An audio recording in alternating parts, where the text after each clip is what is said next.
আসসালামু আলাইকুম। আমরা জানবো পাক বাহিনীর আত্মসমর্পণ এবং বাংলাদেশের অভ্যুদয় থেকে গুরুত্বপূর্ণ প্রশ্ন উত্তর। চ্যানেলটি সাবস্ক্রাইব করে সাথে থাকবেন। 1971 সালে মুক্তিযুদ্ধের সময় ভারত বাংলাদেশ যৌথ বাহিনী গঠন করা হয় 21 নভেম্বর 1971 সালে। ভারত বাংলাদেশ যৌথ বাহিনী গঠিত হয় 21 নভেম্বর 1971 সালে। ভারত বাংলাদেশ যৌথ বাহিনী এর অফিসিয়াল নাম ছিল মিত্র বাহিনী। 1971 সালে কার নেতৃত্বে ভারত বাংলাদেশ যৌথ বাহিনী গঠিত হয়? জেনারেল জগজিৎ সিং অরোরার নেতৃত্বে। ভারত বাংলাদেশ যৌথ বাহিনীর প্রধান ছিলেন ভারতীয় সেনাবাহিনীর লেফটেন্যান্ট জেনারেল জগজিৎ সিং অরোরা। 1971 সালে বাংলাদেশের মুক্তিযুদ্ধের সময় পাকিস্তান কবে ভারতের বিরুদ্ধে আনুষ্ঠানিকভাবে যুদ্ধ ঘোষণা করে? 3রা ডিসেম্বর 1971 সালে। 1971 সালে বাংলাদেশের মুক্তিযুদ্ধের সময় পাকিস্তান কবে ভারতের বিরুদ্ধে আনুষ্ঠানিকভাবে যুদ্ধ ঘোষণা করে? পাকিস্তান যুদ্ধ ঘোষণা করে 3রা ডিসেম্বর 1971 সালে। 1971 সালে বাংলাদেশের মুক্তিযুদ্ধের সময় পাকিস্তান কবে ভারতের ভূখণ্ডে হামলা চালায়? 3রা ডিসেম্বর 1971 সালে। 1971 সালে বাংলাদেশের মুক্তিযুদ্ধের সময় ভারত কবে পাকিস্তানের বিরুদ্ধে ঘোষণা করে? 4 ডিসেম্বর 1971 সালে।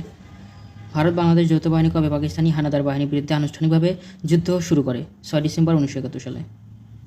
1971 সালে বাংলাদেশের মুক্তিযুদ্ধের সময় কোন তারিখে পাকিস্তান ভারতের সাথে কূটনৈতিক সম্পর্ক ছিন্ন করে? 6 ডিসেম্বর 1971 সালে। বাংলাদেশের প্রথম শত্রুমুক্ত জেলা হচ্ছে যশোর। শত্রুমুক্ত হয় 6 ডিসেম্বর 1971 সালে। ভারত বাংলাদেশ যৌথ কমান্ডার সেনাধ্যক্ষ কে ছিলেন?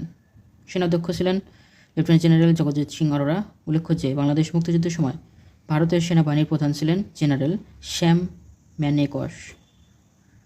পাকিস্তানের পক্ষে কে আত্মসমর্পণ করেন? কে নিয়াজি।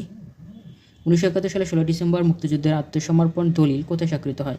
ঢাকার রেসকোর্স ময়দানে, বর্তমান সোহরাওয়ার্দী উদ্যান। লেফটেন্যান্ট জেনারেল কে নিয়াজি ঢাকার রেসকোর্স ময়দানে কার নিকট আত্মসমর্পণ করেন?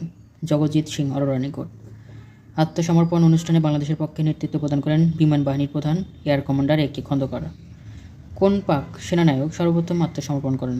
জেনারেল জামশেদ। জেনারেল কে নিয়াজি আত্মসমর্পণের সময় পাকিস্তানের সৈন্য বাহিনীর সংখ্যা ছিল 93,000। 1971 সালে 16 ডিসেম্বর বাংলা সন অনুযায়ী তারিখটি ছিল 1 পৌষ 1378 বঙ্গাব্দ, বৃহস্পতিবার। নোট: 1952 সালে 21শে ফেব্রুয়ারির তারিখটি ছিল বৃহস্পতিবার। 16 ডিসেম্বর বৃহস্পতিবার এবং 21শে ফেব্রুয়ারিও বৃহস্পতিবার ছিল। সবাই ভালো থাকুন। আসসালামু আলাইকুম।